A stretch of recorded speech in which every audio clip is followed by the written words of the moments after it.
believe in the ripple effect.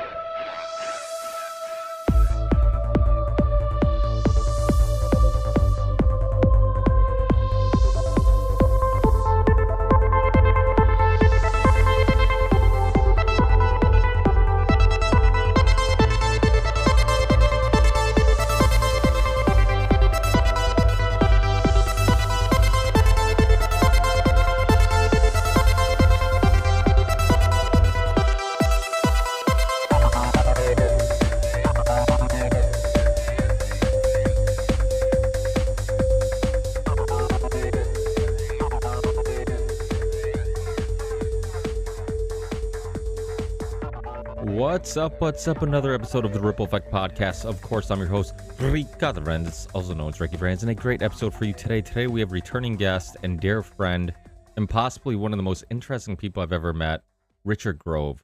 You guys might know him from his fairly new podcast, Grand Theft World, but I've been a fan of his for a long time, and it's truly a pleasure to now call him a friend.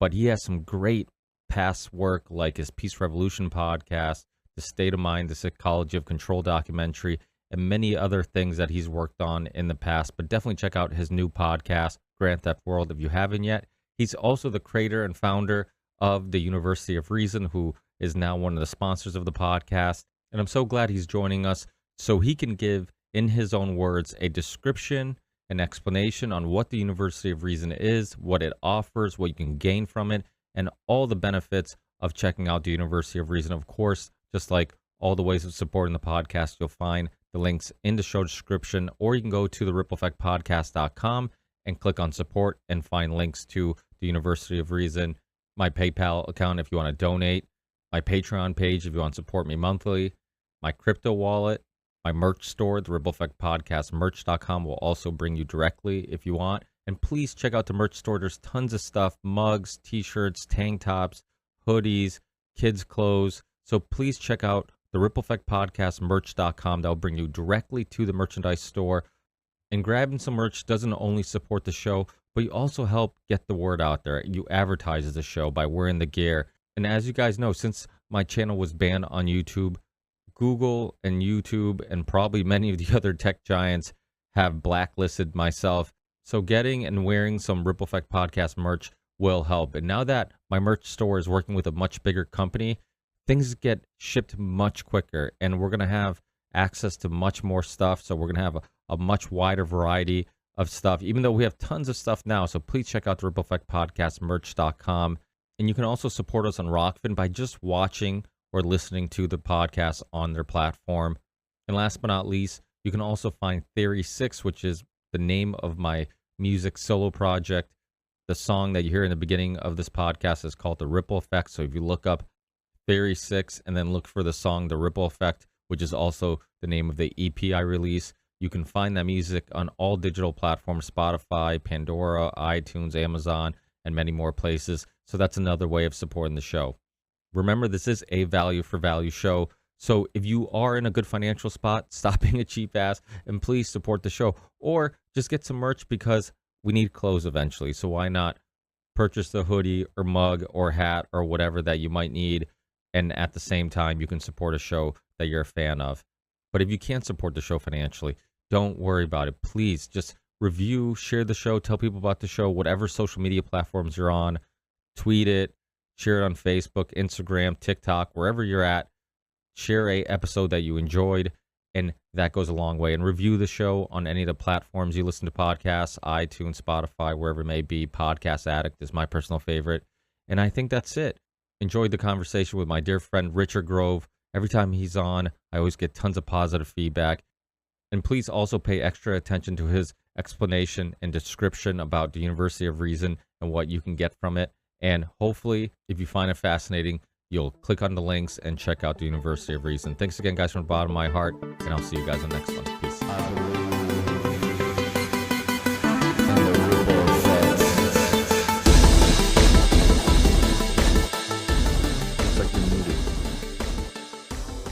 Yeah, I was restarting Pro Tools. Every once in a while, I get this annoying hiss in the background that I hear through my microphone, and I I cannot figure out what the hell causes it.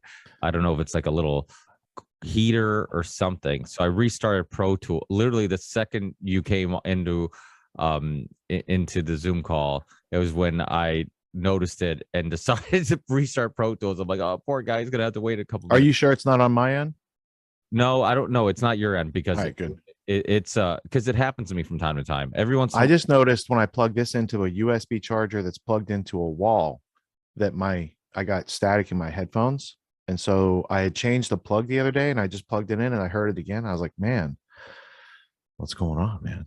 Electromagnetic like interference all over the place. yeah, All right, so you got Pro Tools restarted. We're good. yeah. I mean, it literally just went away, but it's probably the same type of situation where it's something weird like that. It's something. It could be one of the heaters in here. I restart my mixer sometimes and it helps. I mean, I don't know what causes it, so I just do a little bit of everything, and sometimes it goes away. But it's so distracting because sometimes I'll be in the middle of a conversation and I'm already so scatterbrained. Is it that like a ground hum? Do you know what like a ground loop hum sounds like?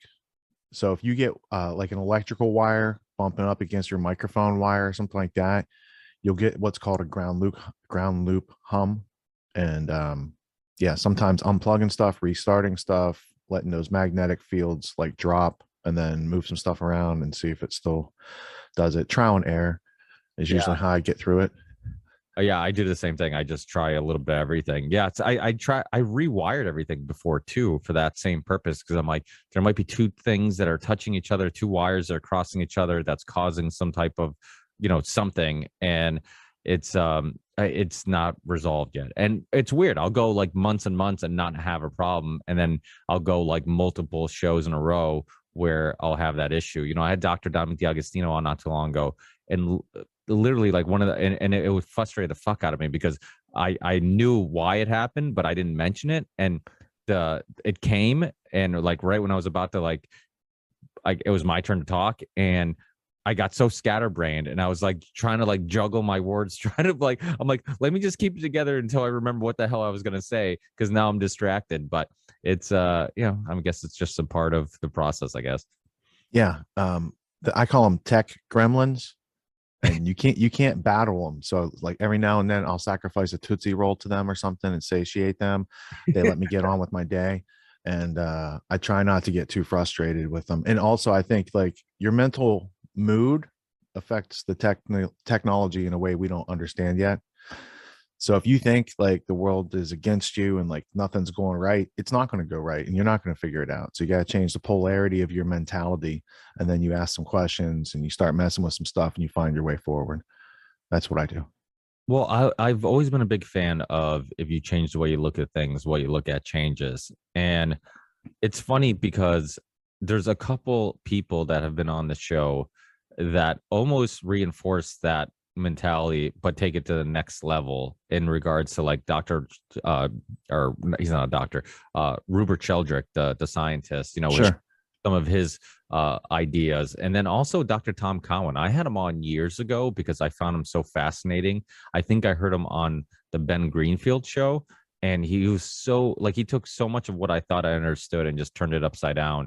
And I'm like, I gotta get him on and pick at his brain. But last time he was on, I had him on with Dr. Jessica Rose because some of his theories are somewhat controversial or go against the grain, and I'm too dumb to know if they make scientific sense or not. So I'm like, let me have Dr. Jessica Rose with me, and then she might. Some of his ideas might spark some questions that only somebody with her background would come up with. And but his whole idea of like water being able to communicate, and like it kind of makes sense because literally like everything's made out of water. Like I forget what percentage of the human body's, it's like 75% of the human body's made out of water. It kind of would make sense. And when you look at just our lack of understanding of consciousness, and then you take in consideration Rupert Sheldrake and like all these ideas of us all being connected in some way, mentally, consciously, it kind of connects the dots for you. It makes you think like maybe that's the missing piece to understanding how we are all consciously connected. It might be.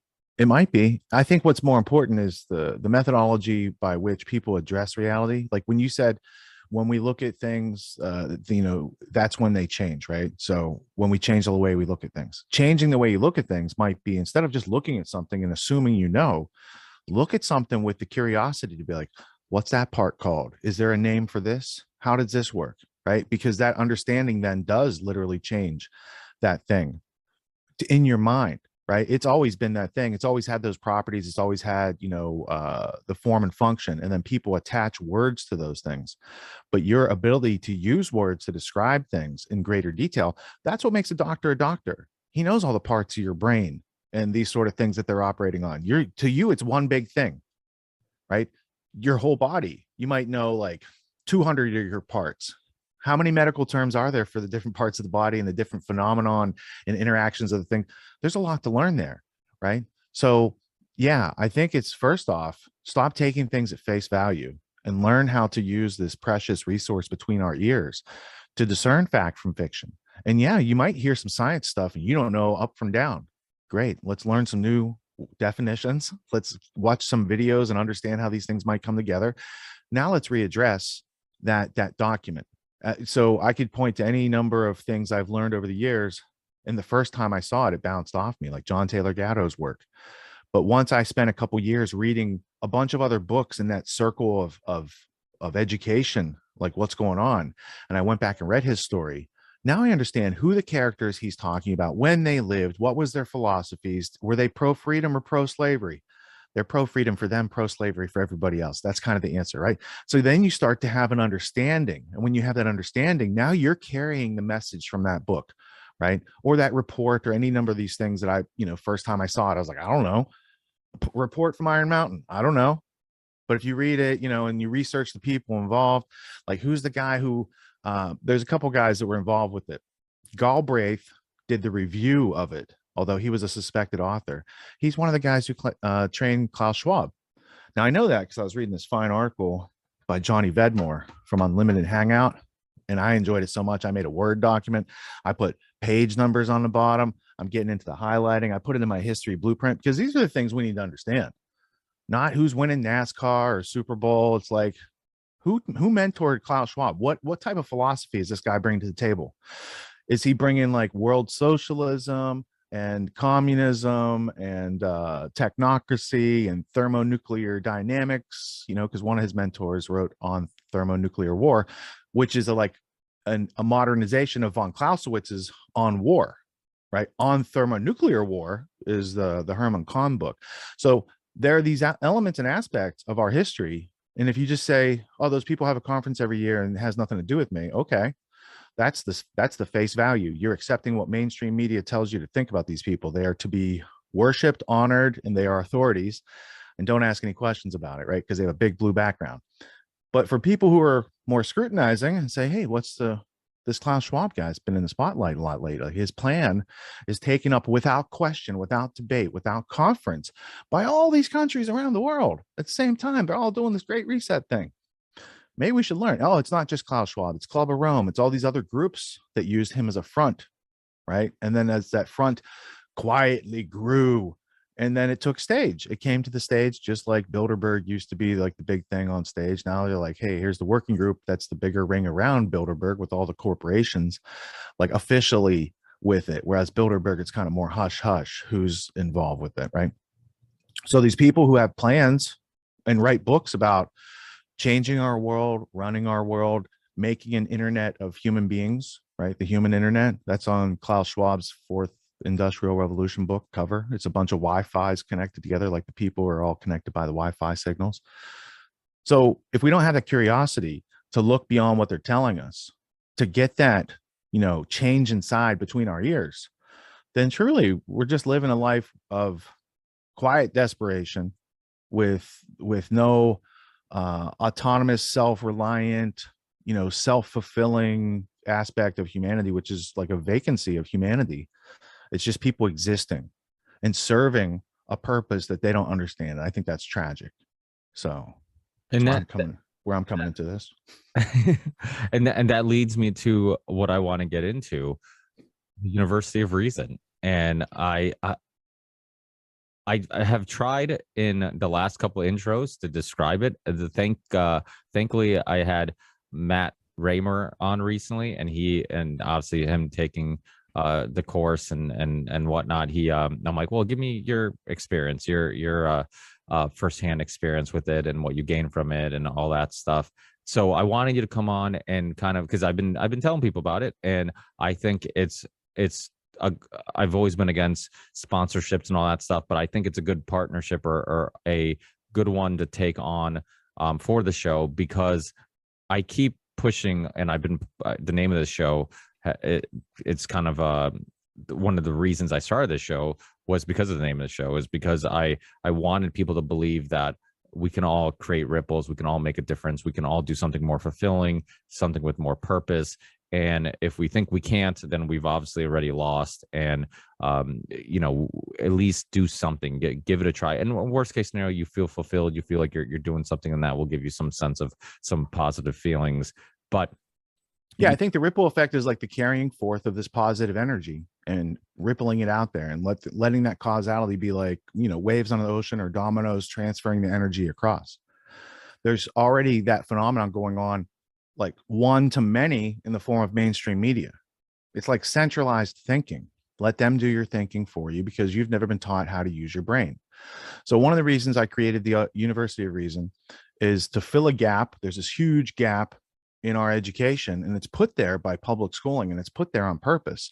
Now, people don't really recognize it because they might get straight A's and go to college, get a degree, get a high paying job. I did all that stuff. That was all well and good, but it didn't teach me what I needed to do to survive and thrive in the world. Specifically, it didn't teach me critical thinking, creative problem solving, active literacy skills, entrepreneur skills, executive skills, those things that we actually use to pay the bills as adults, right? You're either making an offer to the world, or you're making an offer to your boss and your employer, and you're providing more value than they're paying you, and that's how they're able to afford you. So these basics could have been instilled earlier in life, but instead they chose to dumb us down, to give us learned helplessness, to give us scarcity mentality, to give us, you said the word, can't. That using the word can't is like a toxic thing in your self discussion and in your discussions of things in reality. So removing the apostrophe T from that and just leaving it at can, right? So it's not like I can't afford to do something. It's like, how could I afford to do something? What is my offer? What do I have to do? Do I have to go do something for someone else? Do I have to sell something I have? Do I have to ask for a loan? Like, these are things that people do all the time to meet their needs, right? So if we live in a world where there's a lot of scarcity, there's a lot of fear, there's a lot of unknowns, there's a lot of disinformation, misinformation, all these sort of things, that's a chosen position, and that's not the actual reality. Chosen position, you could also assume, is I'm responsible for what's between my ears. Throw whatever information at me. I should have a method of how to deal with and organize and discern signal from noise. When left with the signal, I do very well. When confused with all the noise and no method, we're all overwhelmed and we don't know which way is up, and we're all filled with anxiety and scarcity and trepidation, fear to engage in reality, fear to take actions, because we don't know that the action we're going to take is going to lead to the result we want. Why is that? Because a lot of the things that we're thinking between our ears are not true. What is true reflects something that exists in reality. And once we can go through some like early housekeeping and clean that up, which is what, so the University of Reason is a structure of courses, but the only way to get in there is to go through the flagship course, Autonomy, and graduate. Then you can get into the university and have access for free to all the other courses as part of the benefits of graduation. The course itself is a 12-week training program, and the first thing we do is unindoctrinate people. Now, I don't do that. I offer up the keys, and if you're in the cell and you want to unlock it, have at it, right? So it's not my place to change anybody's mind, but it's also something that's been hidden from us, and it's hidden because it's useful. It's hidden because it's powerful, and it's powerful because it helps you close the knowledge gap, the technology gap, the ignorance gap, the money gap that they create through that censorship, right? So they censor, they hide useful information, they occult useful information to create this artificial gap that puts the elites up here and everyone else down here who's under stimulus reaction, watching TV and reading the paper, right? These people up here are making rules that trickle down. Make a rule that says, let's have young kids go through 15,000 hours of indoctrination.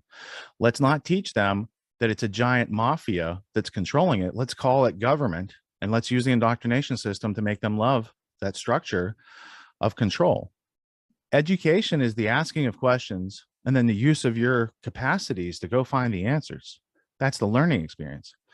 Schooling is hearing declarative sentences thrown at you, memorizing them, and then regurgitating on a test so that you can be a useful cog in their machine, right? So that's not living. That's where most people are. That's the existing part. The living part starts with, once you get an opportunity to get these skills, well, to get rid of the garbage thoughts, to get the basic knowledge, to get the skills, and now apply yourself to the situation in the world. There's opportunity all over the place. And now you know how to recognize it. You know how to interact with it. You know how to ask for it and what to offer in order for people to say yes. And now you're transacting. And if you want to scale that up, then you just use marketing. And that's your force multiplier. If people had that basic transportation, metaphorically, they could get to where they want like gangbusters. It is not offered to people because they want you left with, I don't have any other option except to get another job, or to go into debt with the bookies or whatever. They don't want people to have that freedom of choice. And the choices start between your ears with how you use your capacities for the 5 common senses, how you interact in this reality, and what resources you choose to access, and what entertainments you choose to refrain from. So there's all these amazing resources for learning on the internet. They're not really organized very well, and it's, kind of, arduous, and you're fine, but there's value out there. Most people just get sucked into the cats playing with string, or the big time movies, or the video games, or whatever else is being purveyed on the internet, the entertainment. The watching of other people having fun is entertainment. You actually doing the things, that's the fun part. We want to get back to the fun and get away from the entertainment. The fun starts when you start learning about yourself, about your reality, bringing those 2 things into balance and being able to say, I want to do this thing. Let's put together a plan. Let's talk to some people. Let's organize some resources, and let's go get that done. Let's go take that hill. That mentality has been lost among at least people in America. There's hungry people, industrious people all over the world. Hungry is a bad pun right now because there's people starving, but there's people thirsty for work, people with a good work ethic. They're coming from countries with not a lot of opportunity. Where we live, there's all these opportunities and nobody wants to work. It's a really unusual it's an unusual time in history because it's such an unnatural thing to have happen. Have people get paid to stay home and do nothing for the past 2 years, and all these sort of things that they've done to kind of crumble and crush the economy. Now they want to stack a little World War III up there. I say we don't give them the satisfaction. They're being very transparent with what they're doing, and what they're doing is wholeheartedly, like in this century from 9/11 to present. If the public had the ability to think critically and to communicate with each other freely, we would not have this level of despotism and tyranny.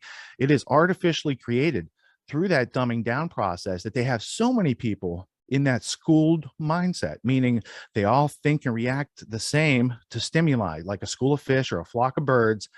It's a group mentality.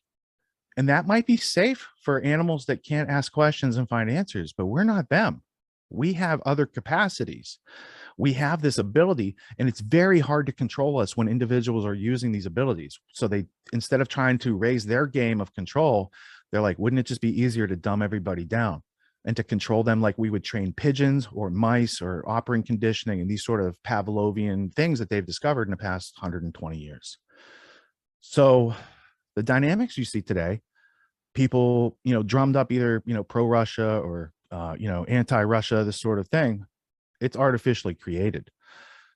Normally, people would just care about their family, their community. They care about their country in a bigger sense. So because they don't want to be subject to foreign invaders like Genghis Khan and stuff, right? From back in the day. Those are real fears from back in the day. But today we have more in common with anybody who lives anywhere on this planet under any dictatorial system than we do with our own governments that are supposed to be representing us, right? So I'm not a fan of Putin. I'm not a fan of George Soros and NATO and all the other shenanigans these people have been pulling to try to drum up another World War I, only they call it World War Trace, right? But it's the same sort of thing. You got treaties in motion and encroachment and this kind of slow burn. But at some point, American military is going to be called into it, and a whole bunch of banksters and defense contractors and people who make money from death, narco-terrorist type of, controllers out there. They've always made money from war and pain and death and addiction and all these sort of things. It's their shtick, right? This is what they do. They're just chomping at the bit to have more stupidity go down. I think their goal is to destroy this place slowly because they have the ability to kind of destroy it all at once. So for some reason, they want their plan, which is very unnatural, totalitarian rule over the whole planet, global government, whatever you want to call it. They have lots of names for it. The colloquial term would be New World Order, and that's their term. Soros uses it. Anne Marie Slaughter from Princeton uses it. Robert Kagan, the neocon, uses it. He wrote a book called Of Paradise and Power, America and the New World Order, 2003, right? His wife is Victoria Nuland, who's talking about those bioweapons, bio research labs over there, right? So these ties of what's going on today, they didn't come out of nowhere. It didn't just start with Putin. It starts with 2014. It starts with the coups, these sort of things. Go back to the beginning of the 20th century. There's still NATO and Western muckery over in Ukraine. So people of Ukraine are getting worked over.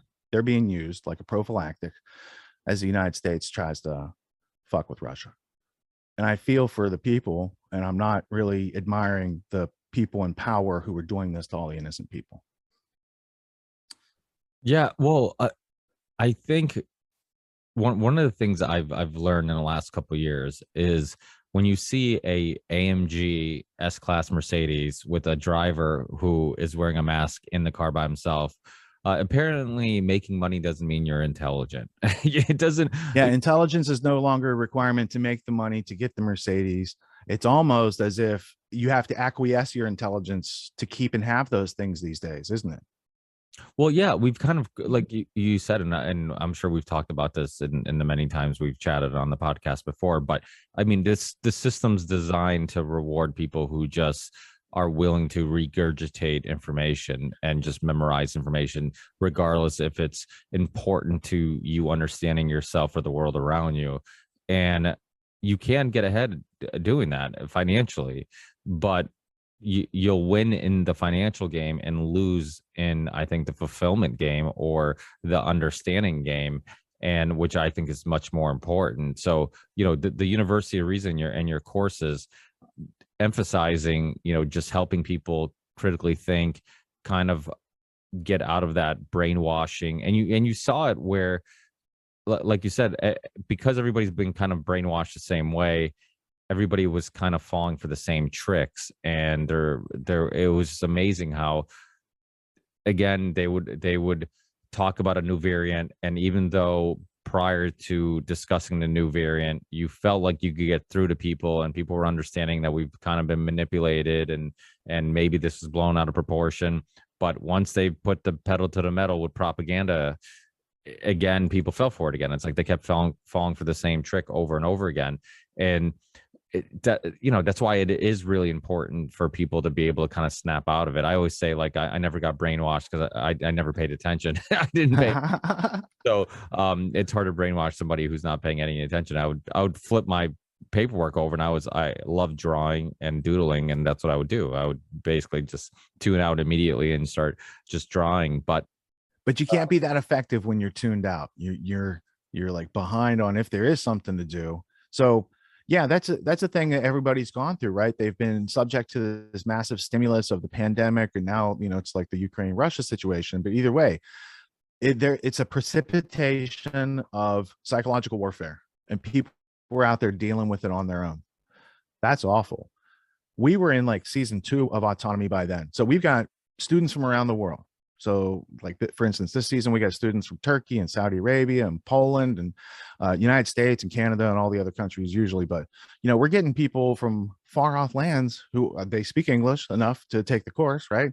They have a thirst for the critical thinking, creative problem solving, and there's more and more people. So when something like pandemic happened, back in like, let's say January 2020, we start seeing like little ticks on the thing. So we start looking into this together. So to have a think tank of friends that you've been through like a training system where you guys can work and talk on the same page, and everybody has a culture of excellence, and there's certain regards for integrity and these sort of things. Like, we're not passing around a bunch of propaganda to each other, scaring the shit out of each other like everyone else is. We're like, hey, here's this research paper from 2004. It shows ivermectin could be, or hydroxychloroquine could be effective against this, right? So we're sourcing out in the absence of people telling us, hey, we got your back. like Fauci's, like here's early treatment.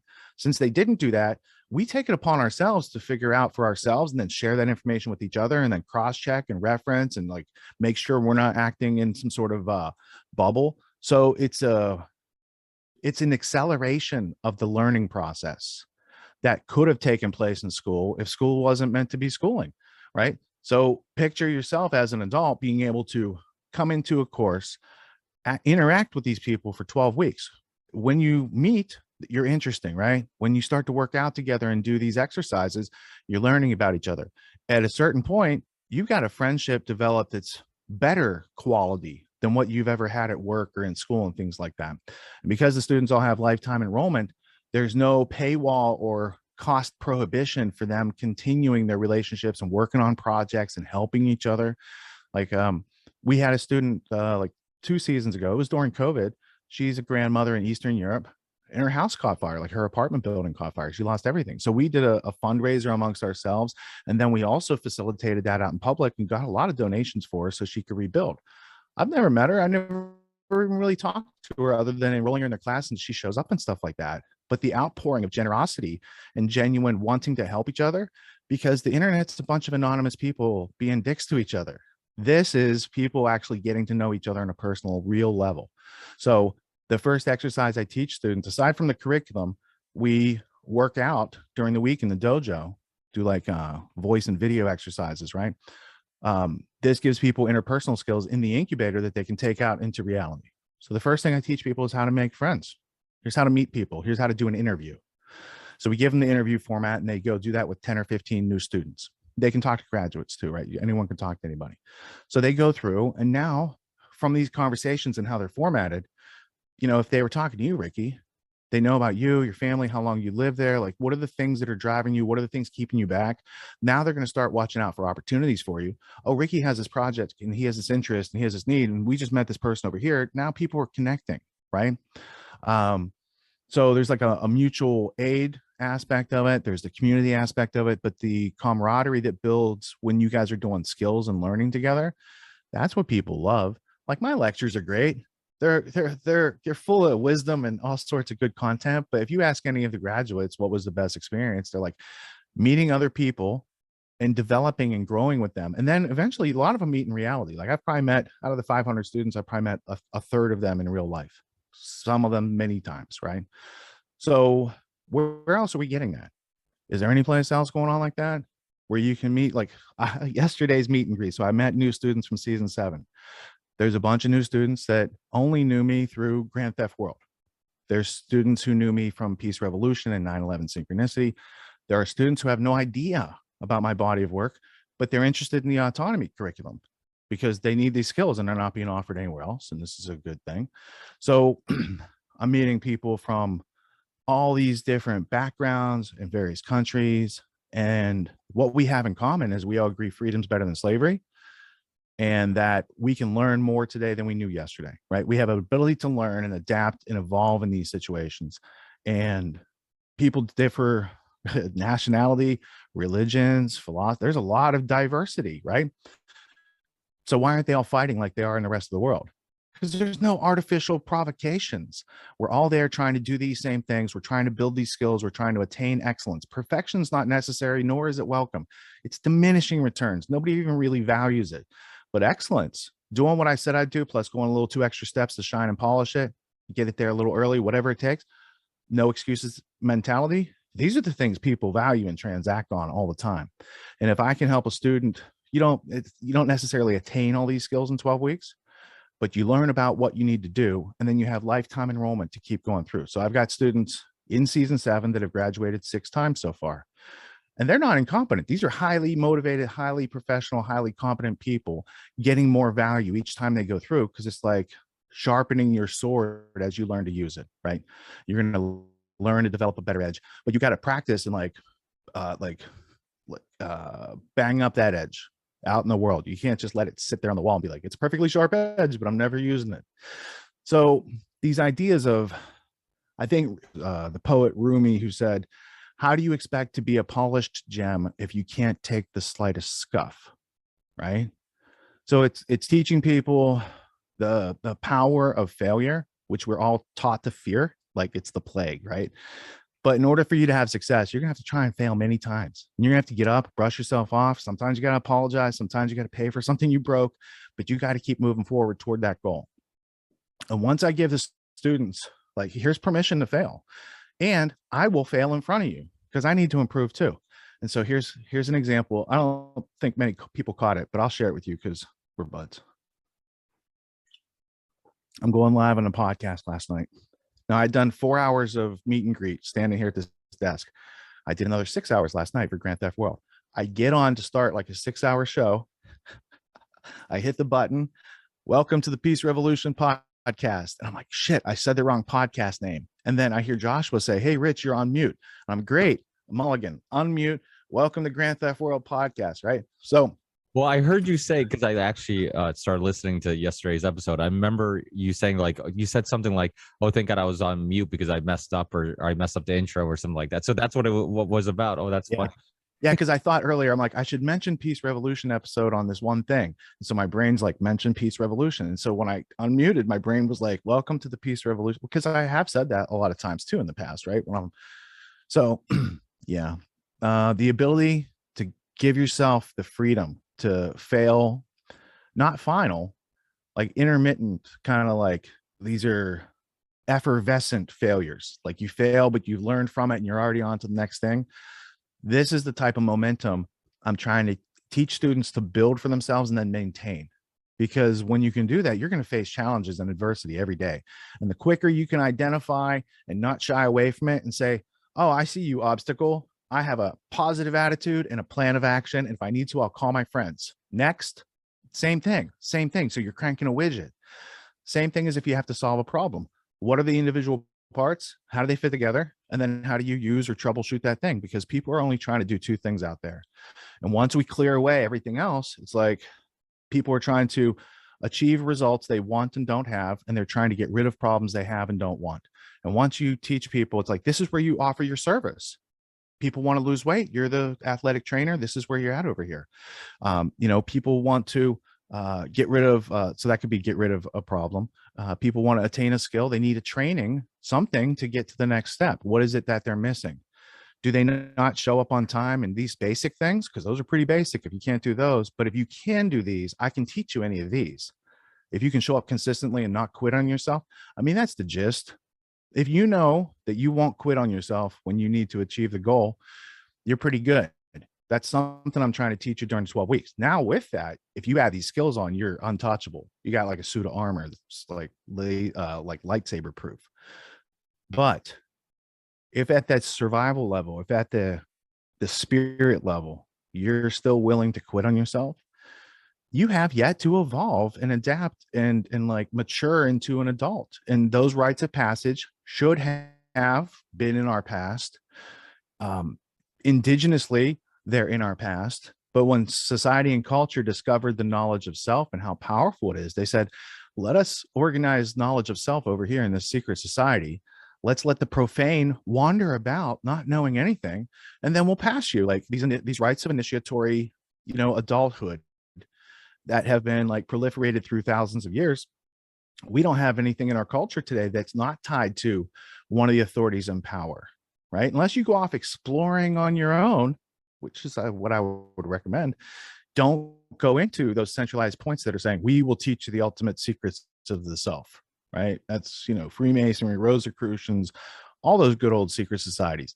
That was their promise, right? Like you don't already have it within you to discover these things. You have to go to these external things to get it. Same thing with education. That's why people go to university.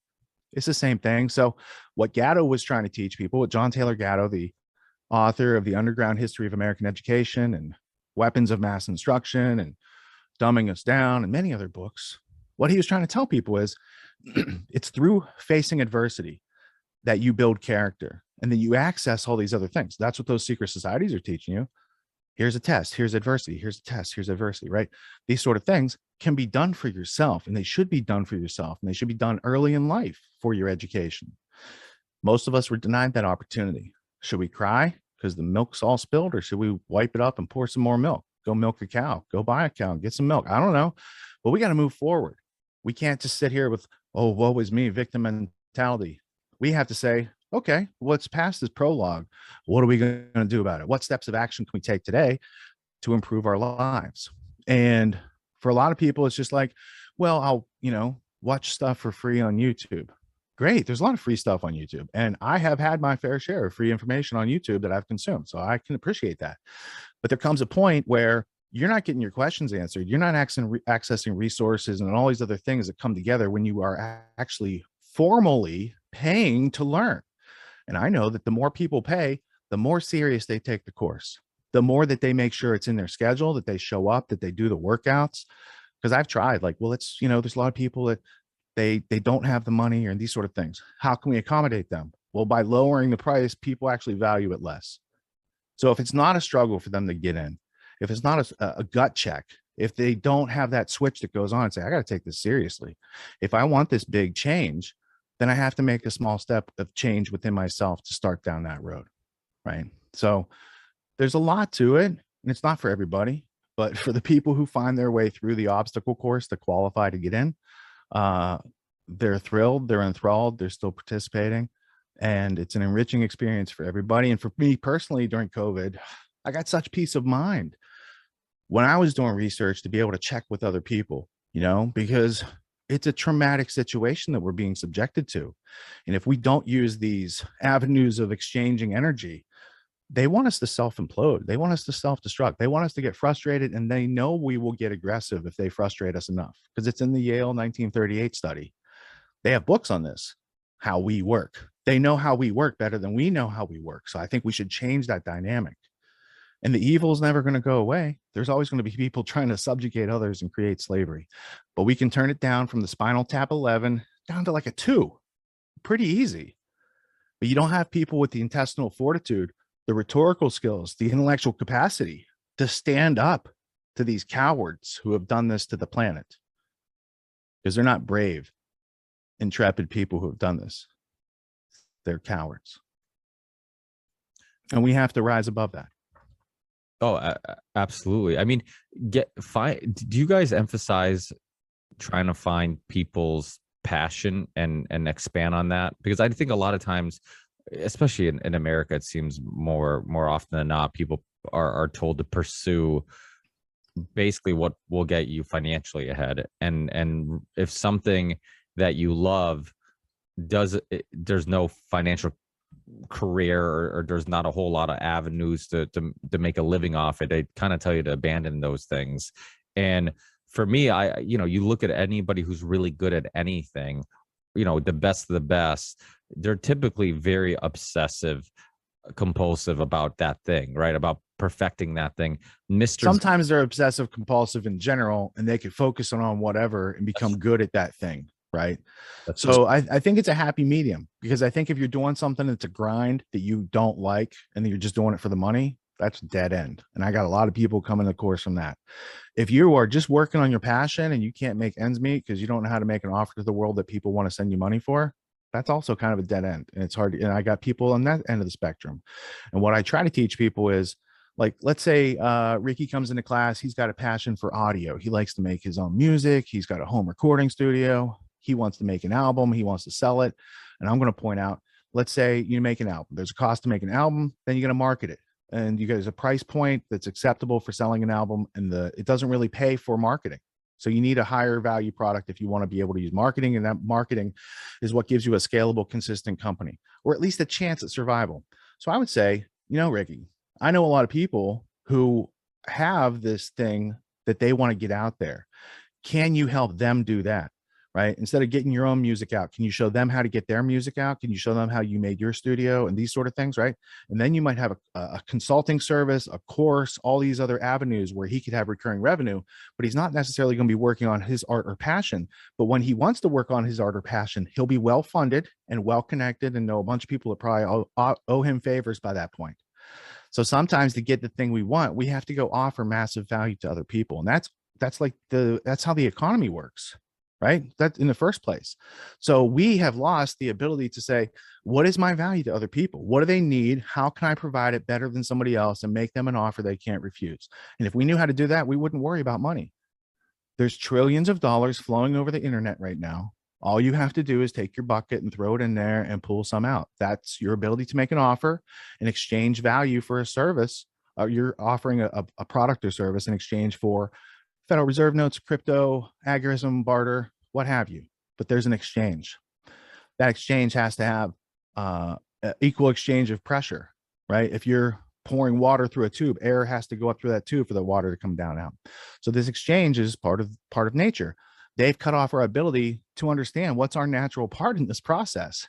We have to wait for the government or an employer to offer us. That makes us very scarce. If people have to bring us water to put it in our bucket, why don't we learn to walk down to where the water is, make our offer and pull it out?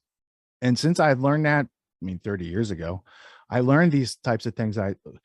Part of the course is like filling in what Gatto pointed out was missing. He said, we had great education, then they took these pieces out and they made schooling. Okay, it's not a genius thing to be like, hey, let's put those parts back in, right? But the parts that he didn't have that I picked up when I was going through college was the entrepreneur skills, the ability to make an offer. What is my service? And then go put it in front of people and transact and negotiate and do customer service and hire and fire and run a business. So I bought into a franchise when I was in college. And the irony is I was there to get a business management degree. And in order to pay for that, I had to learn how to run my own business, use that money from the business to get the degree. And then when I got the degree is worthless. It wasn't getting me a job anywhere, but my sales skills, because to me, the way I was mentored and taught, sales is high value problem solving. Has nothing to do with pushing, convincing, conniving, any of that stuff. That cringeworthy stuff, it's not sales, it's not serving the customer. What people think of as sales is something that's done to them. What I teach as sales is a service you do for somebody. So if I come to you, you have a problem and I help you make a better plan and we get steps forward, that's more valuable to you. You're looking to get rid of that problem and make that progress. So taking the entrepreneur stack of skills, taking the how to learn anything stack of skills, and then putting back in the things they took out of our schooling, that's like the trifecta that allows people to rapidly break out of their malaise, of their quiet desperation, to get jump started, to get a spark and to move forward. And without that, I just continually had people saying, I got to unsubscribe because I can't afford $15 a month, right? These sort of things over the years. And I was like, this is a silly problem for people to have. Like, I empathize with their problem. I've struggled with that too, but this is very fixable. And it's not going to be fixed by trying to save your way out when they're printing money faster than ever. You're not going to save your way out of this problem. The only way out is to up your offer, to up your value, and to do that multiple times to be able to float in the market. So marketing's a numbers game. If you're right two or three times in 100, you're winning. That's what people don't get. So once you find, like, even if it's winning at 0.01%, scale up the marketing until you have what you need monthly as far as income. Now, you might have to add value to your product. You might have to change pricing on your product. You might not have a product or service yet. I got people coming in with any of these types of things. I've got high rolling entrepreneurs with multi-million-dollar businesses, and I've got people who just got fired or divorced or lost a loved one, or, a spouse, and these sort of things. Anyone can adapt with these tools. They're tools that it's like, you've been in a drought your whole life and this is water. I know it's unusual, but you're going to take to it. It's going to become part of you. You're going to use it every day. It's going to be valuable and you're going to seek and want more. Not in a way you can't quit, because it's not like that, but it's refreshing. And in the world where it's like a blazing desert right now of ignorance, people being conscious and caring and understanding and, compassionate, I think, is more necessary now than ever.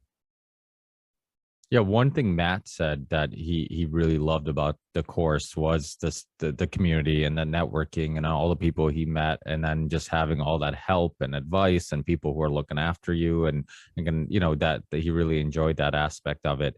That's funny because Matt helps so many people. So like, he's thinking about what he gets from it, but he's not thinking about, because he's a pearl, right? He's a big hearted guy and he's a nerdy emerald analytical type, right? So that's his personality type.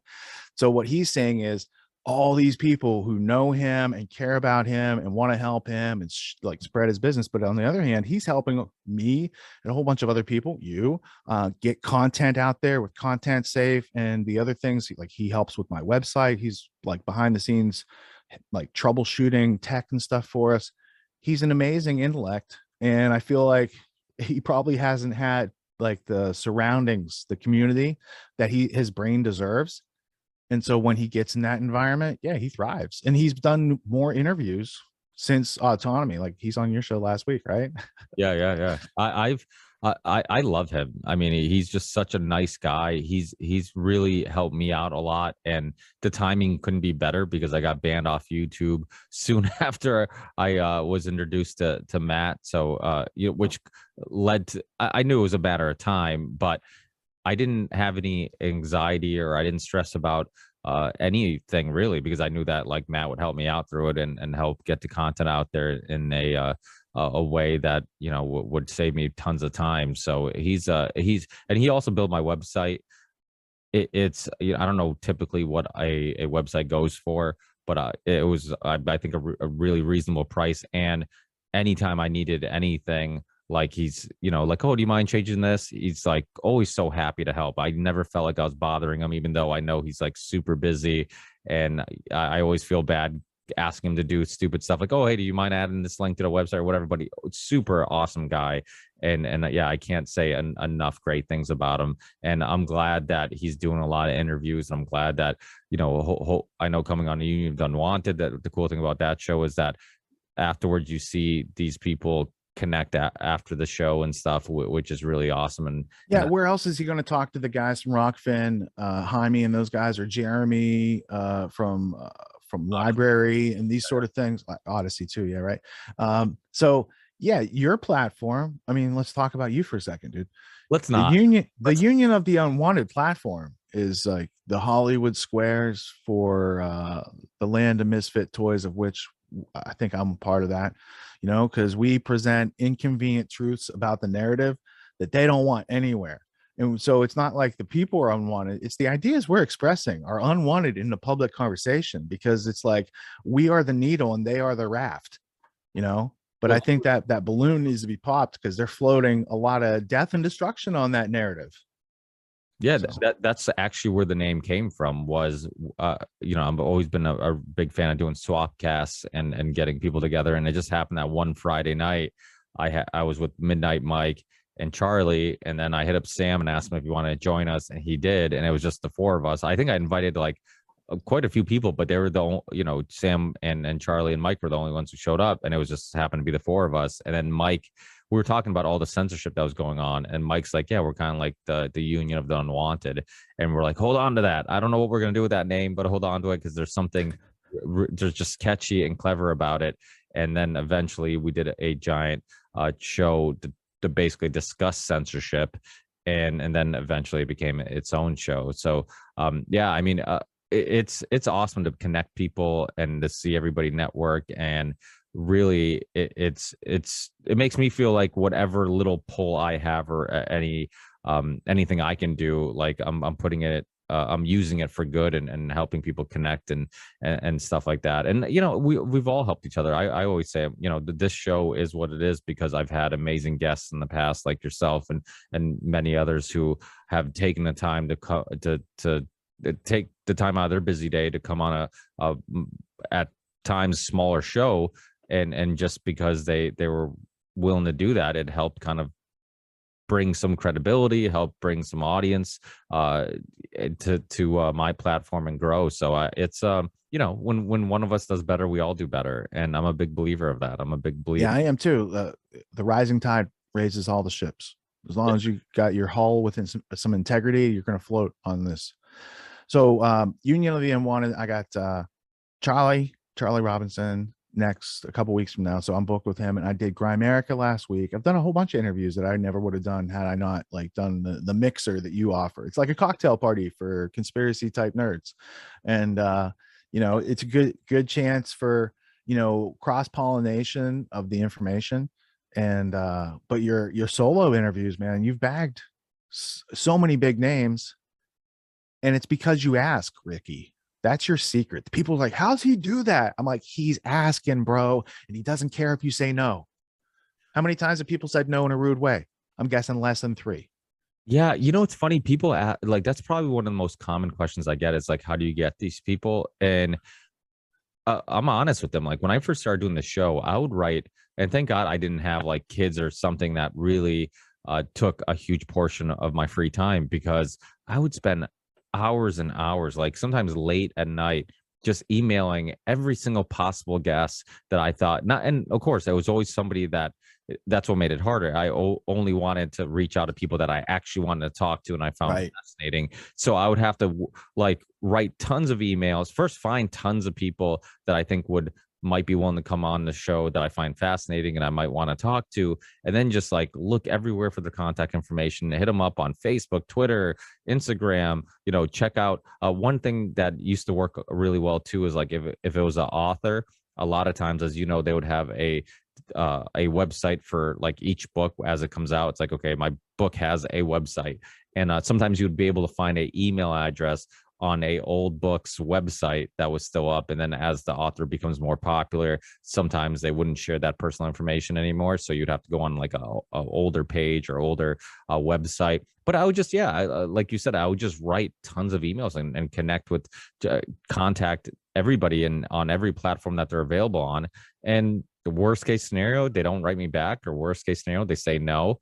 I mean, there's still some people on my bucket list that I still haven't got. Graham Hancock. It just happens that every time I contact him, it's always the worst time ever. So it's either he doesn't want to come on, and I don't think that's the case. I'm kind of no, dude. You just have to be consistent and be okay with these people. They're busy. You're not really on their radar, and if you keep going back gently every so often with your genuine curiosity and expressed interest, they're going to say yes eventually, because they don't have a good reason to say no the 10th time. It's and Graham at some point will be like, I know I've said, because look, how did we get together? You must have emailed me numerous times before we actually had our first interview back in the day. More than I would like to admit. Yes. All right. So, that's why I know your secret, because I'm like, oh, he just kept going, man. He kept going. And I said, yeah. I was like, yeah. And then we have fun. And then I found out you live near me, and we hang out, and, friendship ensues. But you were the outgoing personality in that relationship starter, right? Well, because I'm kind of an introvert and teaching autonomy is I do it because it's challenging for me, because I'm an introvert and I don't like being in front of the camera or the lights. I don't want the focus, and we live in a crazy world, and I feel like I wouldn't be being myself if I cowered away from, I don't like to public speak, because I get that from schooling. I'm sure if we were all scared of public speaking, we would have never cried enough as a baby to survive and get our needs met. Right. So like, we as kids know how to do this. We're not bashful. We're jubilant and communicative. Schooling teaches us, if you say the wrong thing, these people are going to make fun of you forever. Right. These other, chastising and punishment and bullying and all these other things that come in with that involuntary association around people. We have to give that back to ourselves. And what I teach the students is, it's a little uncomfortable when you're first like, oh, there's a whole room of people and I don't know any of these people. Here's how to deal with that. And then you don't have to worry about that ever again. We should have had these skills sooner. Sorry you don't have them, but honestly, it takes all of like a half hour to break through this for a lot of people.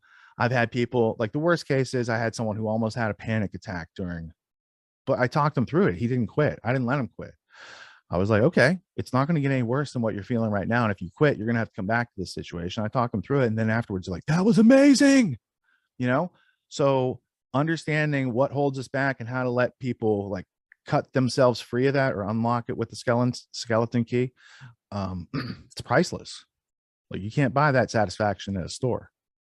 Well, it's funny that I found out that you're an introvert, because I'm like, you're like that guy who's really good at basketball but doesn't really like basketball. I'm like, you're really good at communicating and being able to connect with people, and you're really good at speaking and getting your thoughts out, and yet the fact that you don't, it's not something that you're necessarily drawn to was fascinating, because I'm like, he's so good at it, and yet he does. I'm like, and I suck. So I'm an introvert and I'm an analytical mindset. So I will overthink things too beforehand. So I'll like scare myself. I do all sorts of fun stuff that I had to unlearn. Like, I'm pretty good about it these days.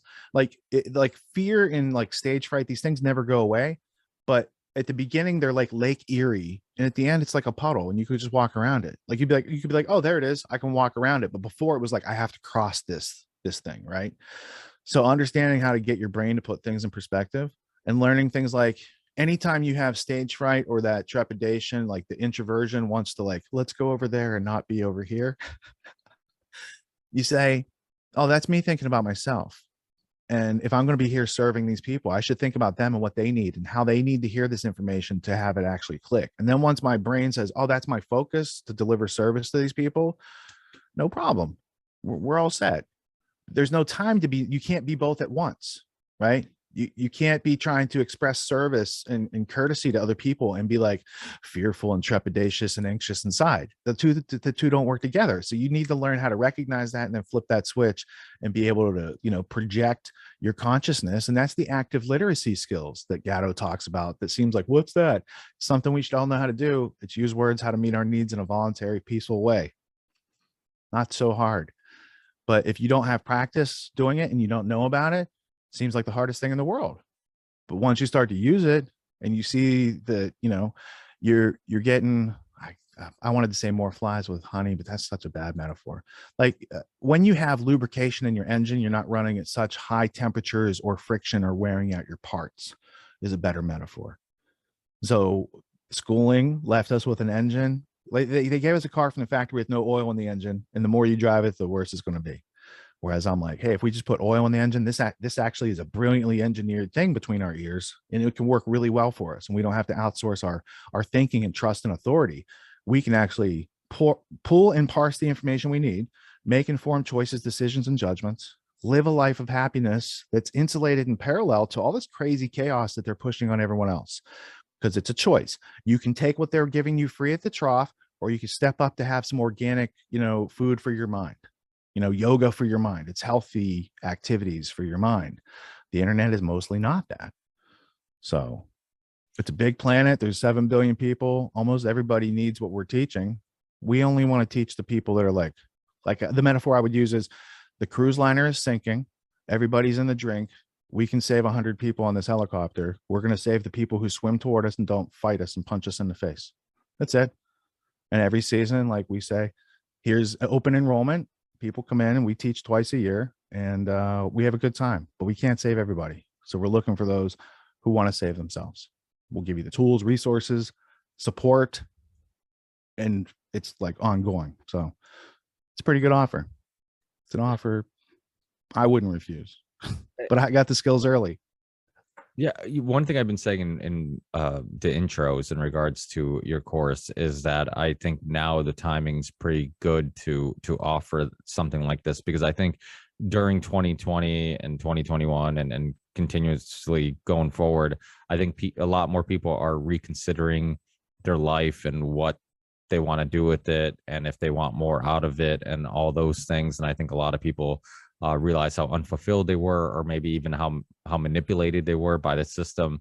And if they're looking to, you know, I guess take another step or pursue something, or maybe just learn some skills that help them get to that other step and maybe build some confidence, or because I mean, like you said, confidence, the not being afraid to fail is really important. I wasn't to me, like, even though we all have some, I mean, I would get anxiety before shows because I mean, I was in special ed most of my life.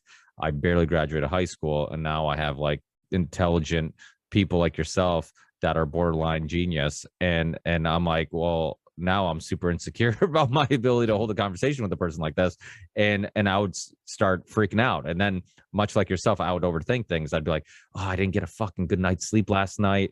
I'm like, but you don't need a good night's sleep, Ricky, because what's the key to having a good conversation? I broke it right there by interrupting you, but the key is you ask questions and listen.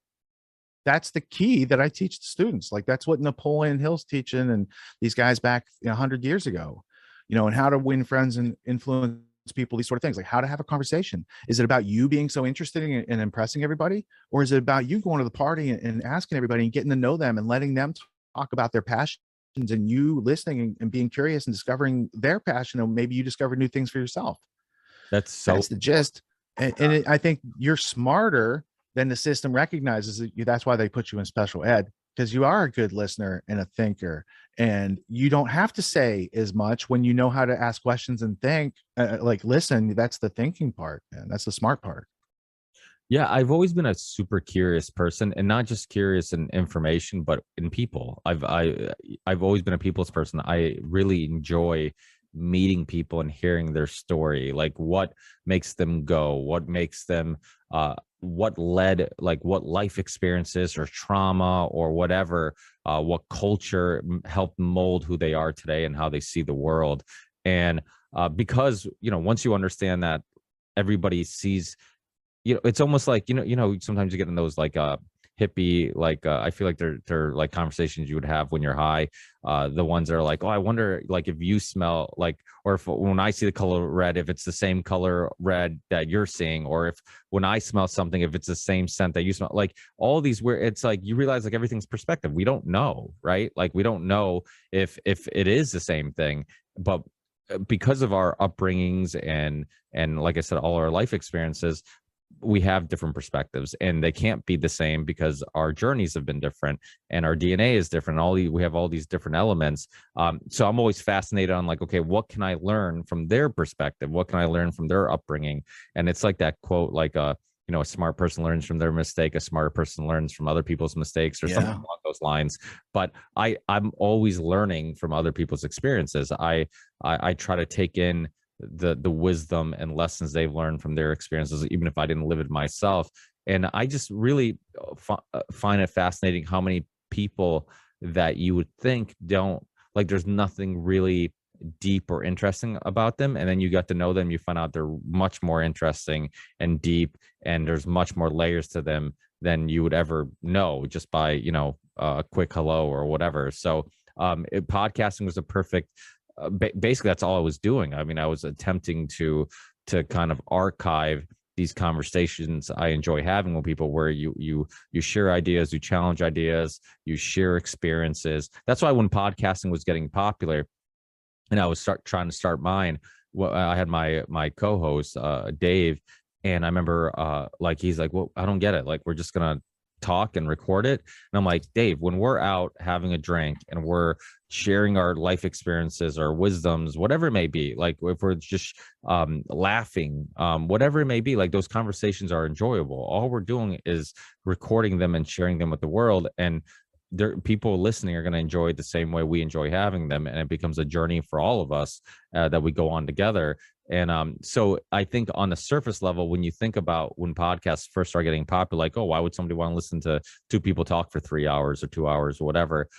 It seems silly. But and then when you realize like what's some of the most enjoyable moments of your life, it's always when you're with people you love or people you find interesting, and you're having these type of conversations. So why wouldn't it be interesting to listen to them? And there's a lot we also take for granted that sadly there's a lot of people out there who don't have people in their personal lives where they can have those conversations they want to have. So when you're listening to them, you almost feel like you're a part of them. You hear it a lot from like big podcasters like Rogan, where they talk about how when you meet somebody, you don't know anything about this person who listens to your show, but they know everything about you because they've listened to every episode and they've heard you discuss your personal life or whatever. So it's almost like it creates this relationship where they feel like they're your friend because they know everything about you the same way that a close friend would. And so I think it brings a lot of value to people, and it helps. I mean, a lot of my learning initially was like documentaries, because I always learned better from watching and listening than I would from reading. And then like podcasts became a perfect way of getting that information and thought-provoking information I was getting from documentaries, but I could do it while doing mindless stuff, while driving or while painting or while cutting the grass, whatever it may be. So yeah, I mean, and I don't even know what my point was, but I know it had something to do with like not being afraid of failure. But that's a big part of it. Don't be afraid of just pursue stuff you love, and don't. And I think when your desire to want to do something surpasses maybe your fear of failure, that means you're probably pursuing the right thing, because that's what happened to me. It's not that I didn't have fear of failure. It's not that I didn't have anxiety. I mean, there's so many shows, and I won't bring them up. I have in the past, but I won't bring them up because there's always I'm always afraid of people going back and listening to them, because I'm always like, I was so crappy on that episode because all my anxiety got the best of me, and I was like all over the place. Or People are listening to your guest though, bro. Like they are relating to you and listening to the guest. So they feel like, they get anxious too. They're not even noticing. I'm just saying it's not even on their radar. So feel that. Like a lot of the things you think that it's being perceived. We're not. We're listening to what Robert Malone has to say, man. Well, yeah, and or whoever you're interviewing. yeah. So I can't ever think of a time where I'm like, oh, Ricky's, he's phoning it in, he's dropping the ball, he's nervous, or any of these things, man. It's nothing, anything but smooth because of the brilliance of you're just listening and asking a few questions. So it's not like there's a whole lot of time for people to gauge, your mindset right then. Well, there's few comments that are now deleted because I don't have a YouTube channel that would disagree with both of us. But hey, man, but here's my thing. People like the little snide comments sometimes at us. My comment is back. Show me what you got. Where's your video? What research did you do? What documentary did you make? What book did you write?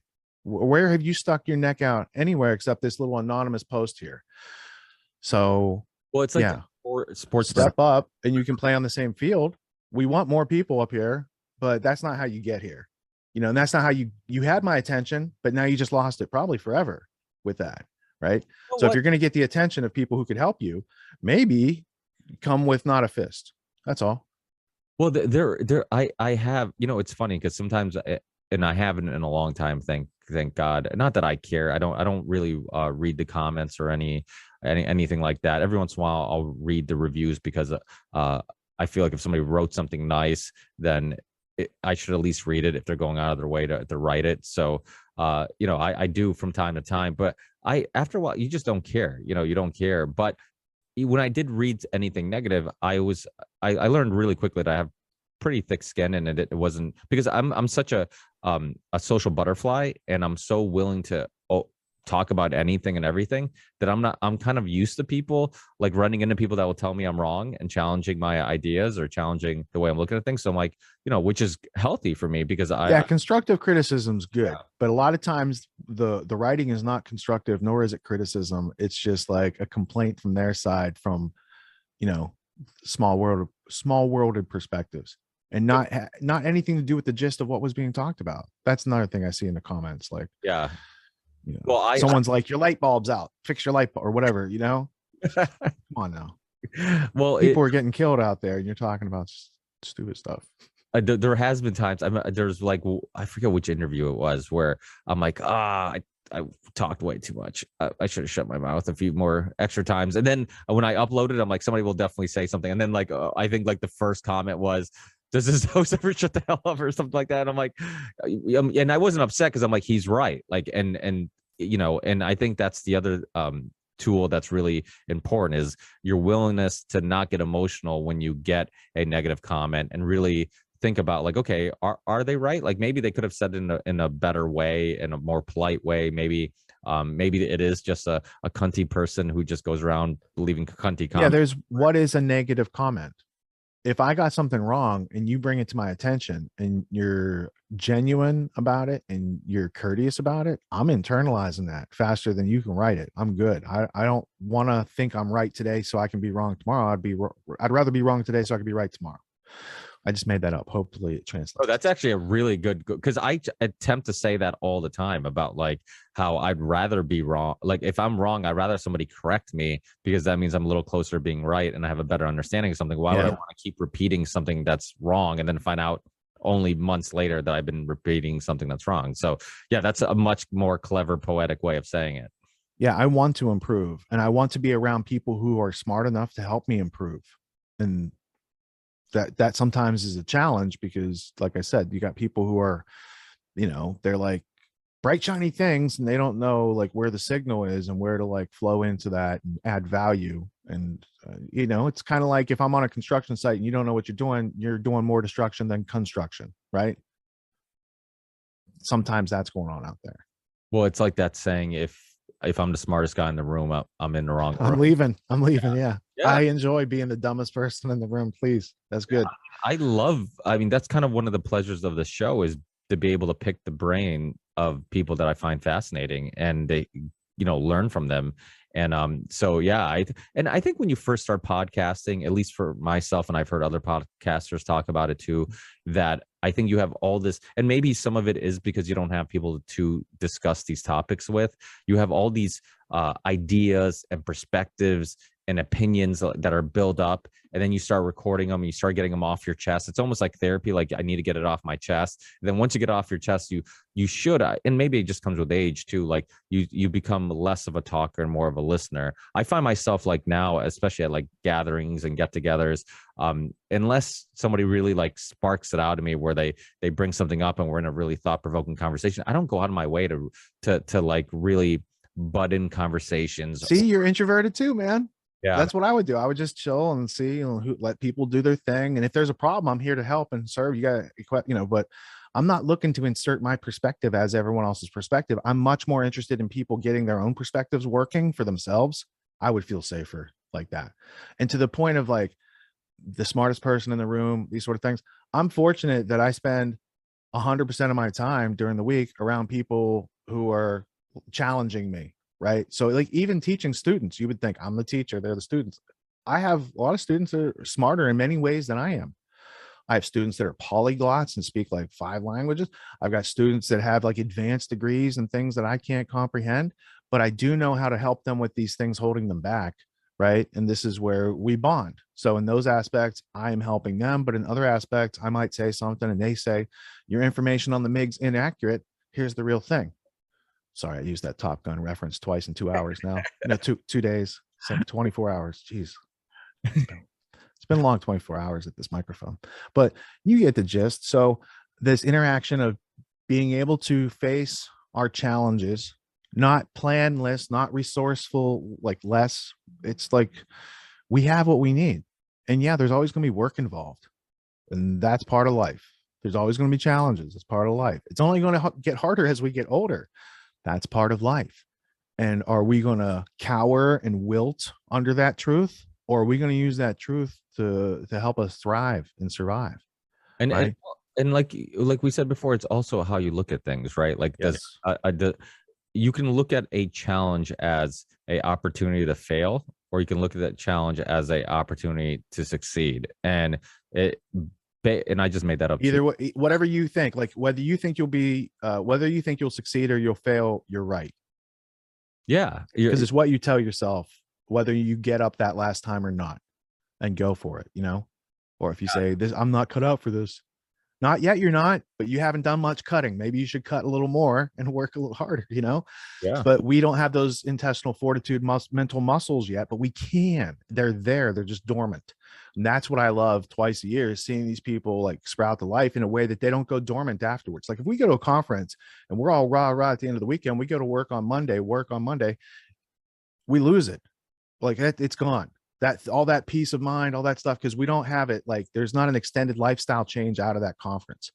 But when you go through 12 weeks of you've shown up at the lectures, you show up at the Q&As, and you do the exercises with the other students, you've formed new habits. And now in these places and designations for allocation of time, you're building value in a way that you couldn't have and weren't doing for yourself before. Because I tell students, like, if you could have done this for yourself, you'd have already done it by now. Will you accept some help? Like, I can't do it for you, but we can definitely help, and we can provide the resources and the training and the environment, and we put it in the schedule, and it keeps working if you show up, right? So teaching people not to quit on themselves, I think, is like the essential element these days, because the whole Great Reset is about you giving up on your life and letting them control it for you. And that's unnatural, but it is something after 120 years of Prussian education indoctrinating people that they can do at this point. And this is what they plan to do for like 100 years. So we have to understand there's a multi-generational group of power players who have had an advanced, well-funded, well-orchestrated plan that has been off everyone's radar, and thus it hasn't received much resistance until now. And now people are waking up and they got questions and what's going on. Those gas prices are waking more people up than my videos ever could have for the past 20 years, So now they got questions. We have prepared the answers ahead of time. And once people start to see, oh, it's a finite planet, there's only so many people trying to fuck us up. Let's take some actions in our own hands, peacefully, volitionally, non-aggressively, but let's take care of ourselves and strengthen ourselves and our families and our communities. And then we can take actions as larger groups of voluntarily associated non-aggressive people and make ourselves heard. They don't want anything to do with that. And that's how I know it's a good plan, because it's like the opposite of Klaus Schwab and of the people above him, their plan for you. So Absolutely. I'm so glad I had you on to go in depth about what you have to offer and your goals and the type of people it can help with, because like I said, it's kind of a little bit of a lot of things. So it's hard to kind of just find a couple sentences that can describe what value you can get out of your courses. So it's and plus you're so good at actually putting it into words yourself. So yeah, thank you so much for taking the time for doing that. And hopefully I do bring some clicks to the course and the website. And I'm sure a lot of the listeners on my show who listen to the show, they're contemplating doing something, pursuing something, and maybe they need a little bit of guidance to if not this, what? And if not now, when? Because the money's becoming worthless if you don't put it into something that you can use to make a lot more money than you're putting into it. Like it's a rough game these days. Now you've got a link for the course, right, Ricky? You're going to have your unique link that you've got for this. Yeah, it's so since for quite a few episodes now, I think I don't know which one, but at least like probably the last 4 or 5, the links have been in the show description. Just look at the University of Reason. Then I think I have like 3 or 4 of them in there with the description of what they are. Is there one specific that you think would be a great starting point for people? Well, your affiliate link should take them to the landing page, and that would lead them to the obstacle course, which is the qualifying layer where we provide full transparency. So before you get into the course, learn all about the course, what the course costs, what people get out of the course, what people do after the course. People who make it through the obstacle course do an interview call where we help them formulate a stronger plan. So whether or not you get into the course or not, you're going to have a stronger plan. But most people who get that plan, they're like, I want this. And then they enroll in the course. I need every season to find those who are seeking it the most and get them enrolled. And I could pay YouTube or Facebook and some of these places a whole bunch of money to do that. I would rather pay my friends and colleagues who have audiences who need my products and services directly. So anyone who enrolls through Ricky's affiliate link will get you, make sure you get that hooked up with Ricky. I donate $700 per fully paid enrollment to Ricky's operation. So Ripple Effect doesn't have a high value product to keep him floating over there. So what I did was I created a high value, high integrity product offering, and I offer select friends and colleagues of mine that benefit to say, you don't have to create your own product. You can have a substantial part of mine. I do all the overhead. I do all the work. I do all the product delivery. All you had to do is let the kind folks in your audience know about my offer. So that's how freedom stays afloat. That's how the rising tide raises all ships. And yeah, so if autonomy is for you, you'll find out. And if it is, I'll see you in class. Yeah, absolutely. Yeah. And I can't thank you enough, because obviously I have not taken the course and I'm still complaining about not doing this full time. So it's maybe you should go through with some of the people from your audience. Like I said, I got a whole bunch of people coming in from Grand Theft World, and I got people from other people's podcasts, you know, Derek Bros and John Bush and those guys, they've been through the course. I mean, they've audited the course. They didn't go to every lecture and every Q&A, but they got the gist. As business owners, they got what they needed to know and move forward to be autonomous. You should do the same, man. It's Friday nights. You don't have an excuse after 9 p.m. not to come to the lectures. It's actually Friday nights are I bad nights, to be honest. Thursday. Then watch the replay, Ricky's. That's the whole thing. I designed the course to look, if I can help people lose their excuses and overcome obstacles, all they're left with is success. So if you find an obstacle that precludes you auditing the course and getting the gist so you can speak more intelligently and get the value from it for your own operations and your own family, dude, have at it. Yeah, well, you know what's funny? I said this in one of the intros recently. I think maybe the last one that I uploaded. I'm like, a lot of people who are telling you to be how to be successful, the only successful thing they've done is telling you how to be successful. I'm like, Richard has actually been successful. Obviously, one of my favorite documentaries right next to you, State of Mind, The Psychology of Control. You've had, some amazing podcasts. You've had you've just done some amazing work. No, but the gist for that is the skills I teach in this course are in part, like a third of them are entrepreneur skills that I learned while I was in college. I took those precise skills that I was taught that I'm teaching in this course. I took them to the market And the market paid me over $1 million in commissions and referrals and salary in 5 years while I used those skills in that market before I discovered how corrupt that market was and that I wasn't giving any of my intellect to that corporate market anymore. So then I took it, and it took me longer to build the infrastructure by myself, but I had the means and mentality and the no excuses attitude and the culture of excellence and integrity to do it on my own outside of a corporate structure. So if you want to work in the corporate world, they'll pay you hundreds of thousands of dollars to practice what I teach, if you want to do that. If not, if you want to run your own business or just homestead, these same skills, methods, technologies, principles, strategies, and tactics will help you do that as well. And if they weren't so useful, they wouldn't have hidden them so well from the world.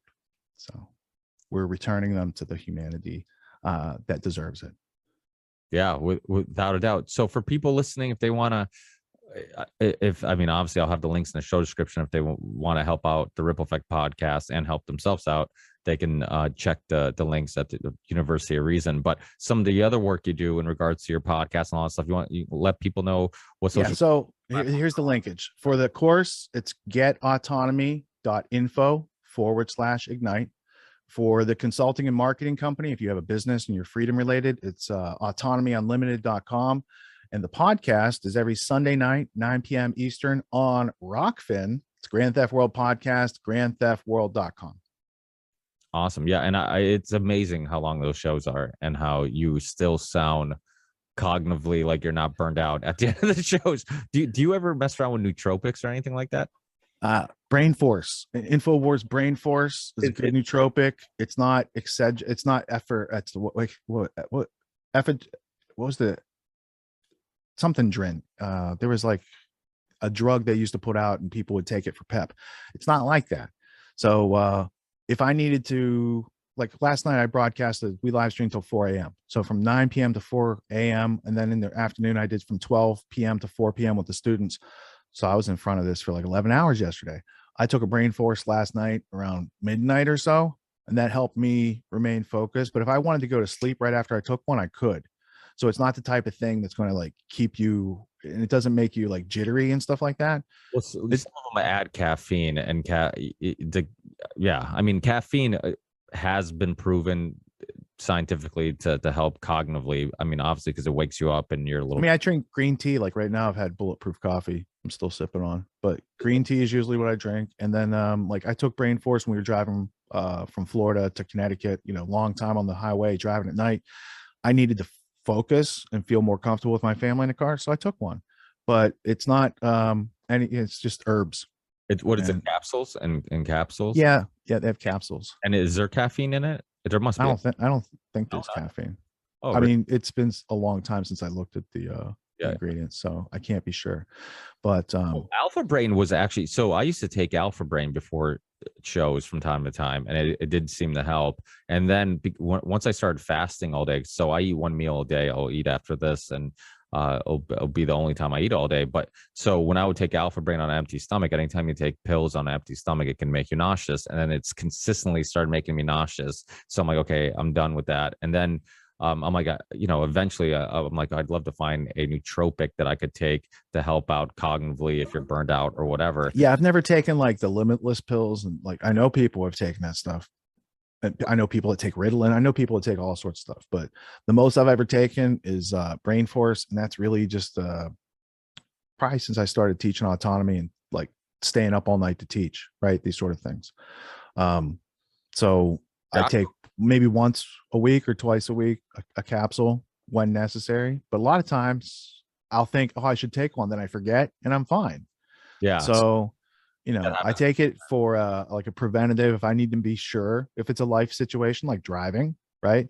Or if it's I don't want to mess up this report later and deep dive or whatever. So nootropic sometime. Jocko makes a drink called Discipline, and it has like only has like 95 grams of caffeine. It's kind of like a pre-workout, but it's mostly nootropics, tons of B vitamins and nootropics in it, and it seems to help. And the flavors are delicious. So that's one that I take from time to time because I can do it on an empty stomach and I don't have any of the nauseousness. But it definitely does help. I mean, when you're doing long shows and you're doing a lot of talking, but even talking becomes a like a muscle that you don't realize like you also need to work out. There's been days where I've been at the office all day, basically just about, by myself and just doing paperwork. And I feel like my brain is just mush. And then I come to do a podcast and it's almost like I didn't warm up before working out. Like I you get what I'm saying? Like, Yeah. I'm like, my mouth's not working right. My brain's not working right. Like I haven't, this partnership between my mouth and my brain, like they haven't danced together in a long time. So now I'm stepping on the other one's toes or something. It's like, it's not working out. And so sometimes when I go to the gym and if I end up having like running in, people know I do the podcast. Sometimes people ask me what's going on in the world or whatever. And I'll get in a long conversation that typically will mess up my workout, but at least I get something out of it. And I'll do a podcast after, and I'm like, oh my God, like I feel cognitively sharper because I've already exercised, not physically, but like mentally at the gym by having these deeper conversations. So that's something you don't even think about either. Like how it's sometimes the more you do it, the better you get at it, even in the same day. And if you take like long breaks, then sometimes, you'll struggle. I've been paranoid before shows where I'm like, oh my God, I haven't had a conversation with an adult today. I've been with my kids all day, and I'm like, now I have to try to have an adult conversation, and I'm like panicking because I'm like, am I going to be able to get into that state of mind where I'm having these deeper thoughts and conversations? But it just, that's a part of life. Like we all have self-doubts. I like talking It's about part of brain management, though. It's like I plan my day so that the things my brain has to have the most momentum for happen later. Right. So I don't take a brain force to get my day going. I have a bulletproof coffee. I'm giving myself MCT oil, grass-fed, salt-free Kerrygold butter. And that's getting my brain going. So first appointment I'll take on any day. I mean, now it's noon. It used to be 11 a.m., but my first appointment's at noon. So I'll talk to clients, which is mostly them talking and me listening and then having a good idea. I can do that with just coffee, right? But when we get into like nighttime and we're going to dice up some of these New World Order cronies and you got to get the evidence out, and let's get into the documents and see what they wrote here in this DARPA proposal, these sort of things. I want to bring my A game. The time capsule that I'm creating deserves it because people in the future are looking for, hey, what happened in the past? Because all we're doing, like the official news about everything in the future still is lies.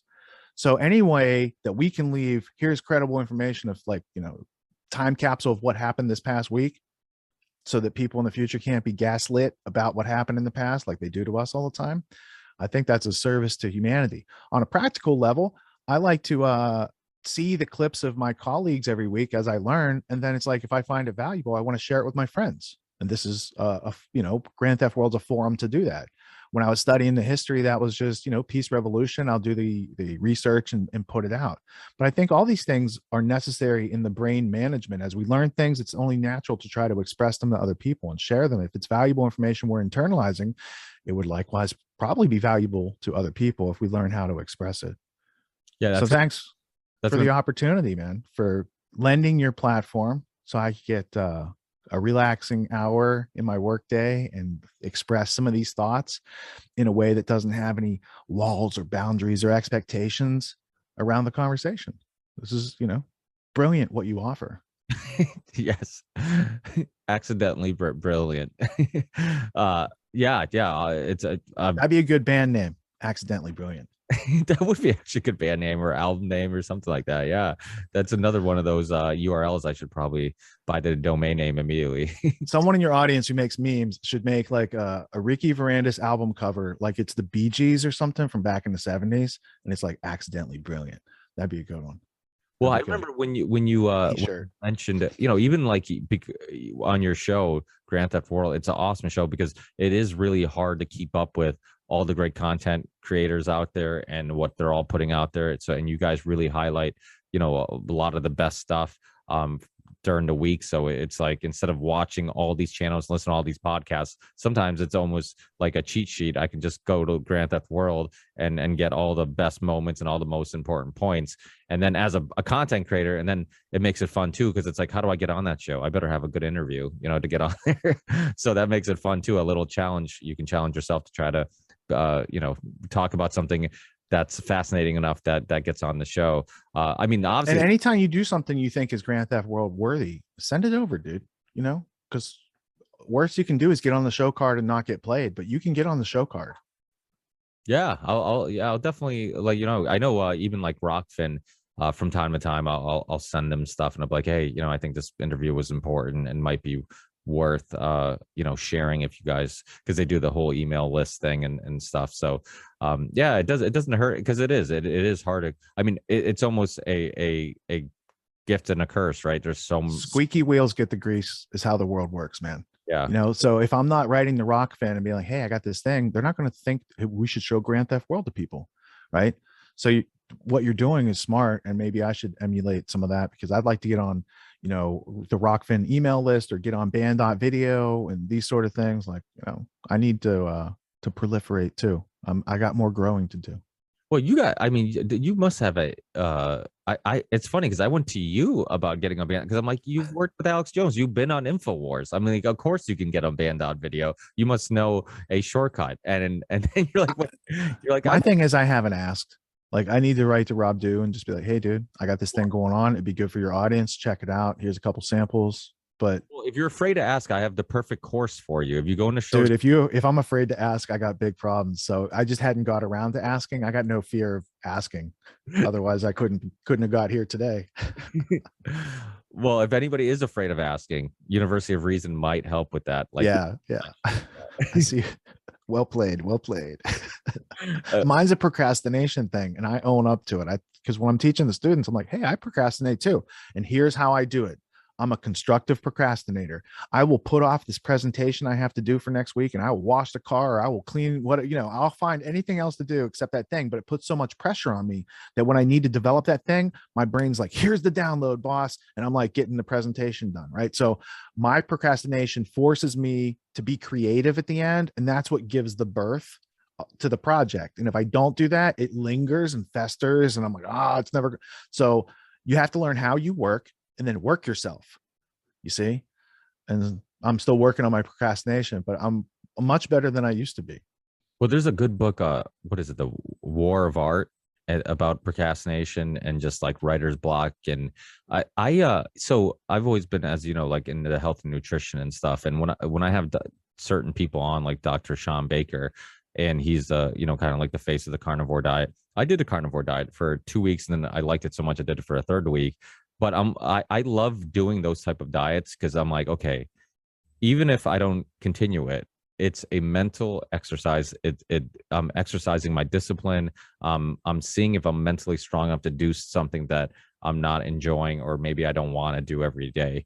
So you always get something out of it. And and that's one thing I've kind of learned to appreciate about exercising, being a gym rat, playing sports, is that you do learn discipline. You learn to sometimes do shit you don't want to do, because you know that in the long run it'll be beneficial. So yeah, well, without a doubt, I mean, we all deal with procrastination, but doing stuff like that sometimes helps out. Like when I convince myself I need a rest day, and I'm like, fuck it, I'm gonna go to the gym anyways, even if I just show up and I do a light workout. Like, just having that discipline to not give in to procrastination, because I'm like, I might be just making excuses to not go. And so we all deal with that. I mean, you're probably way busier than I am, and I get people all the time at, look, how do you get so much shit done? How come and I'm like, I don't know. I'm like, I'm pretty OCD about stuff. If I'm into something, I spend all day thinking about it. I spend all day trying to think about like possible guests, possible conversations I could have with those guests, maybe thinking about where I could find possible interesting guests for the show. So it's like, and then where can I put the show, all these things. So I think when you really enjoy something, I don't ever see podcasting, even if I got lucky enough where it became a career, I don't ever see it turning into what might feel like work. I really do. And I think people, if you can do that, I mean, that really is like the crown jewel of careers. Find that thing you really love. Well, I think part of your secret is that you love being you. You're not looking to be somebody else, right? And whatever is in front of you, you're loving being you, getting to do that. Yeah. And I think that's a state of mind that we also have the ability to choose, and they want us to like default, like skip over that step, right? Like if I have work to do, I can be like, oh, I don't like doing this work. Or I can be like, no, I got this chance to pick up these bricks and stack them over here and beautify the yard, like do some spring cleaning. Right. So it's like if you talk yourself into it, you're making progress. And if you talk yourself out of it, you're not being as productive. So when people are like, Ricky, how are you so productive? You talk yourself into more things than you talk yourself out of doing poor things. Right. So you're just talking yourself into the things you want to do and talking yourself out of the things you don't want to do. Whereas most people talk themselves into, I don't want to take that step because there's fear or failure. So I'm going to do this other thing. And then they're not as productive because they don't have a goal. Because if they had a goal, that might mean they fail this week. Well, I'd rather fail 30 weeks out of the year and be successful 20 weeks than fail 50 weeks out of the year because I didn't have a goal. And once people start to be, oh, every week that goes by that I don't have a goal and I'm not, yeah, you're losing your life. And those other people are sucking the life out of you right now because they got a system to do it. And you're just batteries for their system right now. It's very Matrix-like. Yeah, and understanding how, like one of the tools that I use is guilt. I remember when I met my wife, she'd always be like, "Why do you feel guilty about like having a cheat day?" I'm like, "It's not that I let the guilt ruin my ability to enjoy But this." it keeps you in check. Exactly. Like the guilt will make sure that it becomes a cheat day and not a cheat week. Like the next day I'm back on track. But I'm like that with everything. Like if I feel like I might have overreacted with like the kids, if the kids are misbehaving, and then I feel like, okay, maybe I shouldn't have yelled at them, or maybe I shouldn't have told them no so quickly, or whatever it is. Like I'll ponder on that and be like, okay, how do I correct that? Was I right? Was I wrong? Should I fix that? How do I make it better? And just having that self-doubt like sometimes is good, because I think if you have too much confidence, you can convince yourself of anything, and you can convince yourself that I was right. Like, yeah, they were misbehaving, they deserved it, so I think sometimes looking, yeah, that turns out to be megalomaniacal, and then you can go work with Herman Kahn and the other psychopaths over there trying to control the world. Right. yeah, no, And you're it's not even about being right all the time. It's like, what is the nature of the relationship at that point of the energy transfer? You might be right, but if it doesn't translate well to the kids, then it's not helping the situation, right?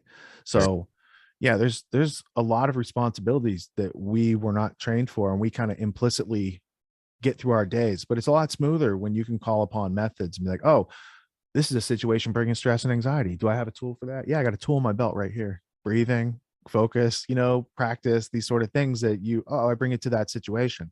So once people are more prepared with like you got your superhero utility belt of skills to solve problems, when people around you have problems, you have something useful to give. You have the questions that might lead them to the solution, more importantly, right? It's not just about listening ear, it's about helping them make a better plan.